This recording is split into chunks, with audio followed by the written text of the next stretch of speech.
బనకచెర్ల పైన రాష్ట్రంలో ప్రతిపక్ష పార్టీల పేపర్లు రాయడంలో అర్థం ఉంది.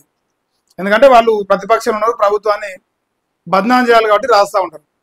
కానీ రేవంత్ అన్న పత్రికలు కూడా రాస్తా ఉన్నాయి. ఇలా బనకచెర్ల విషయంలో దోపిడీ జరుగుతుందట. సో నిలువు దోపిడీ జరుగుతుందనే స్టేట్మెంట్స్ కూడా వాడతారు. నిలువు దోపిడీ జరగకుండా కాపాడాల్సిన బాధ్యత ఎవరు ఉన్నది? ఈ రాష్ట్రంలో ప్రభుత్వం పైన ఉంటుంది. ప్రభుత్వం ఎవరిది? కాంగ్రెస్ పార్టీ. అంటే కాంగ్రెస్ పార్టీ ప్రభుత్వంలో కాంగ్రెస్ పార్టీ వైఫల్యాల పైన కాంగ్రెస్ పార్టీ వార్తలు రాస్తున్నది. చాలా వింత విచిత్రంగా అనిపిస్తున్నది. ప్రజలందరూ చూస్తా ఉన్నారు. ఇలా నేను అనుకుంటా ఉన్నా, బనకచెర్ల పేరుతో జరిగే దోపిడిలో రేవంత్ రెడ్డి వెనక నుంచి నడిపిస్తున్నాడు. దాన్ని ప్రజలు కూడా నమ్ముతారు. నిజమే, 100% దీని వెనకాల రేవంత్ రెడ్డి ఉన్నాడని చెప్పేసి అంటున్నారు. అలా నేనేదో సంసారమైనట్టు, నేనేదో అంతా రాష్ట్రం కోసం చేస్తున్నట్లు కలరింగ్ ఇచ్చుకుంటే వార్తలు రాస్తే మంచోడు అని చెప్పేసి నమ్ముతాం అనుకుంటున్నాడు. కానీ ప్రజలకు తెలుసు రేవంత్ రెడ్డి వ్యక్తిత్వం ఎట్లాంటిది, ఆయన యొక్క వ్యవహార శైలి ఎట్లుంటుంది, అన్ని ప్రజలు చూస్తున్నారు డే 1 నుంచి కూడా. ఇక ఇట్లా రాసుకుంటూ పోతా ఉన్న కొద్దీ పనికి మాలిన పేర్లు వచ్చే తప్ప మంచి పేర్లు ఏం రావు. సో ఒకసారి టైటిల్ చూడండి. ఇలా సో బనకచెర్లతో నిలువు దోపిడీ జరుగుతా ఉందని చెప్పేసి వీళ్ళ పత్రికలే రాస్తున్నాయి. ఇలా రేవంత్ రెడ్డి వెలుగు పత్రిక తప్ప ఆంధ్ర పత్రికలో రాదు. ఎందుకంటే వాళ్ళు రేవంత్ అన్న కోసం రాస్తారు, రాకపోతే పైసలు రావు వాళ్ళకు. సో ఓన్లీ వెలుగు పత్రిక మాత్రమే రాసుకొచ్చింది ఇలా. ఎందుకంటే తెలంగాణలో పుట్టిన పత్రిక, తెలంగాణ మీద కొంచెం సోయున్నది కాబట్టి రాసుకొచ్చిండు. సో బనకచెర్ల తోట కృష్ణాలో నిలువు దోపిడీ జరుగుతున్నట. అది నేను చెప్తానని నా సొంత కవిత్వం కాదు. సో వాళ్ళు రాసిరు, నేను చదువుతా ఉన్నా. బచావత్ అవార్డును చూపించి నీటి మళ్లింపుకు కర్ణాటక, మహారాష్ట్ర ఎత్తులేస్తున్నట. ఇప్పటికే శ్రీశైలం అడుగు నుంచి దోచుకుపోతున్న ఏపీ. అంటే శ్రీశైలం అడుగు అంటే ఏమంటారు అంటే ఇక్కడ మన పోతిరెడ్డిపాడు నుంచి ఆల్రెడీ శ్రీశైలం నుంచి తోడుకొని పోతారు. ఇక నాగార్జున సాగర్ నుంచి తోడే కూడా మరి రాయాలి. సో తెలంగాణకు ముంచుకొస్తున్న ముప్పట మన ప్రాజెక్టులకు నీళ్ళందని పరిస్థితి రాబోతా ఉంది. పోలవరం డైవర్షన్ కేటాయింపుల నిష్పత్తిలోనే ఇప్పుడు కావాలంటున్న కర్ణాటక, మహారాష్ట్ర. 112 టీఎంసీలకు కర్ణాటక డిమాండ్ చేస్తుంది, 74 టీఎంసీలకు మహారాష్ట్ర పట్టుబడతా ఉంది. ఇప్పటికే ఆల్మట్టి ఎత్తును 519.67 నుంచి 524.256 మీటర్లకు పెంచేలా కర్ణాటక కసరత్తు చేస్తుంది. కృష్ణా నీటితో పాటు గోదావరిపై ప్రాజెక్టులకు అవకాశం అడుగుతున్న మహారాష్ట్ర వైన్ గంగపై గోస్ కుర్దు ప్రాజెక్టు నిర్మాణానికి యోచన. విదర్భకు 96 టీఎంసీలు తరలించే ఏర్పాటు. ఇక్కడ ఎక్కడా కూడా మీరు అబ్జర్వ్ చేస్తే బనకచెర్ల పేరు తప్ప చంద్రబాబు గురించి రాయలే. చంద్రబాబు నాయుడు చేసే దోపిడీ గురించి రాయదలుచుకోలేదు. మహారాష్ట్ర, కర్ణాటక అంటారు, నేనేమంటున్నా బనకచెర్ల అంటాను. లేదు పోతిరెడ్డిపాడు గురించో లేదంటే నాగార్జున సార్ కుడికాల గురించో రాయాలి.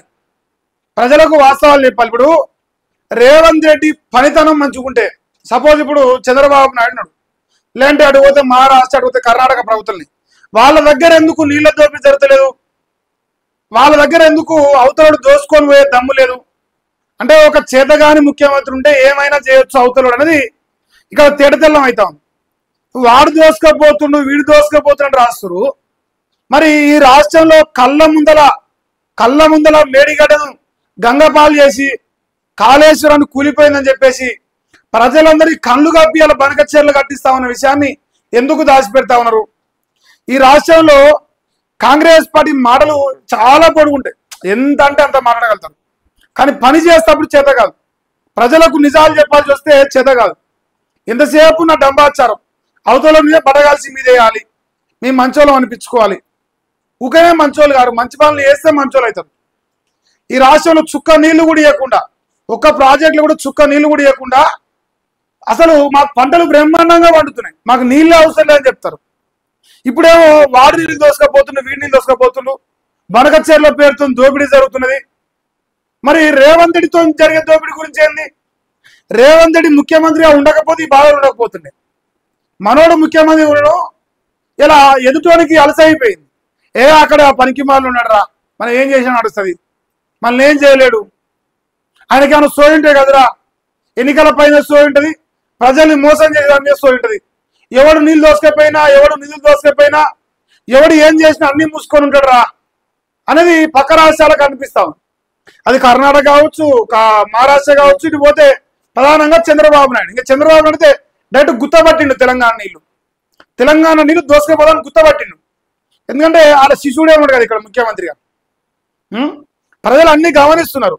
ఇప్పుడు బనకచెర్ల పైన బీఆర్ఎస్ పార్టీ న్యాయ పోరాటం అంటున్నది. ఈయన మాట్లాడతాడు, బనకచెర్లపై ఎందుకు కొట్లాడతలే, ఏపీ ముందుకు పోతుంటే సీఎం ఏం చేస్తున్నారు, కిషన్ రెడ్డి సంజయ్ ఎందుకు ఆపుతలేరని హరీష్ రావు అంటున్నారు. టెక్నో ఎకనామికల్ అప్రైజల్ ప్రాసెస్ లో ఉందని 20 రోజుల కిందటనే కేంద్రం లేఖ రాసింది. బీఆర్ఎస్ తరఫున సుప్రీంకోర్టుకు వెళ్తామని చెప్తా ఉన్నారు. ఇప్పుడు రాష్ట్ర ప్రభుత్వం పట్టించుకోవట్లేదు, అటుపోతే కేంద్ర మంత్రి ఇద్దరు పట్టించుకోవట్లేరు. తెలంగాణ నీళ్లు దోసుకొని పోయే బృహత్తరమైన కార్యక్రమానికి అందరూ రెడ్ కార్పెట్ వేసారు. తీసుకపో సార్, మీ నాయన జాగిన దాచిపెట్టో తీసుకపో సార్ అని చంద్రబాబుకు దోషి పెడుతుంది. ఈ కార్యక్రమంలో బీఆర్ఎస్ పార్టీ ఒక్కటే దేవన్ చూడ బనకచెర్ల పైన ప్రజల కోసం నిలబడి తెలంగాణ నీళ్లు కాపాడే ప్రయత్నం, ఏకైక ప్రయత్నం చేస్తున్నది ఓన్లీ బీఆర్ఎస్ పార్టీ. దీంట్లో బేషరతుగా చెప్పొచ్చు. ఇక మా బీజేపీ వాళ్ళకి అసలు పత్తాలేరు, ఇక అసలు దాని గురించి ఎత్తనే ఎత్తారు. కాళేశ్వరం గురించి మాట్లాడంటే ఊరుకు అంటారుగా సింగులు లేపుకొని ఊరుకొచ్చి మరీ మాట్లాడతారు. కానీ బనకచెర్ల పైన మాట్లాడే ధైర్యం లేదు బీజేపీ నాయకులకు.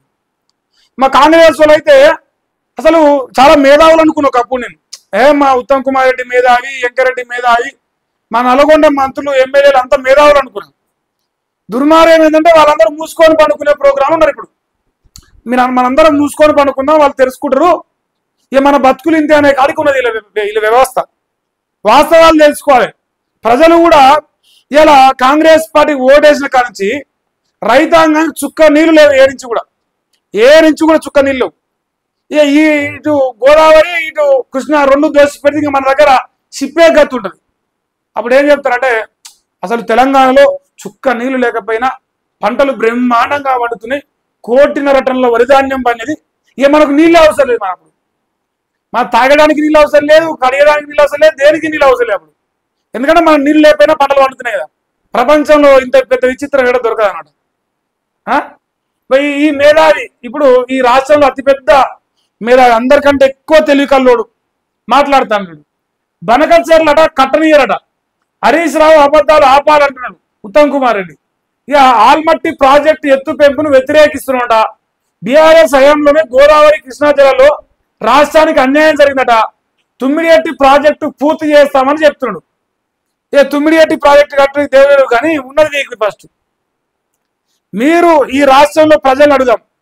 ఇగో కాంగ్రెస్ పార్టీకి చిత్తశుద్ధి ఉంది, ప్రజల రావాల్సిన వాటా ఎట్టి పరిస్థితుల్లో ఆంధ్రాకి కానీ మిగతా రాష్ట్రాలు కానీ పోనీయదు, బరాబరుగా మన వాటా మనకు పట్టుకొస్తుంది అని ప్రజలు నమ్ముతున్నా లేదో ఒకసారి కనుక్కుందాం. నమ్మితే నేను ముక్కునేలకు రాస్తా, మిమ్మల్ని కూడా నమ్మితే ఈ రాష్ట్రంలో నేను ముక్కునేలకు రాస్తా. ఎవ్వరు కూడా దేక్తలేడు కాంగ్రెస్ పార్టీ. దొంగలు లంగలు అనే పేరు వస్తున్నది. చంద్రబాబు నాయుడికి నీరు దోసిపెట్టే కార్యక్రమంలో రేవంత్ రెడ్డి వెనుక నుంచి పావులు కలుపుతుంటా ఇలా జనాలందరూ పిచ్చోళ్ళని చేసి నేనేదో పోరాటం చేస్తున్నా, నేను ఆపుతా అన్నా అని కథలు రాసే ప్రయత్నం తప్ప పని చేసే చేతన అయితే లేదు.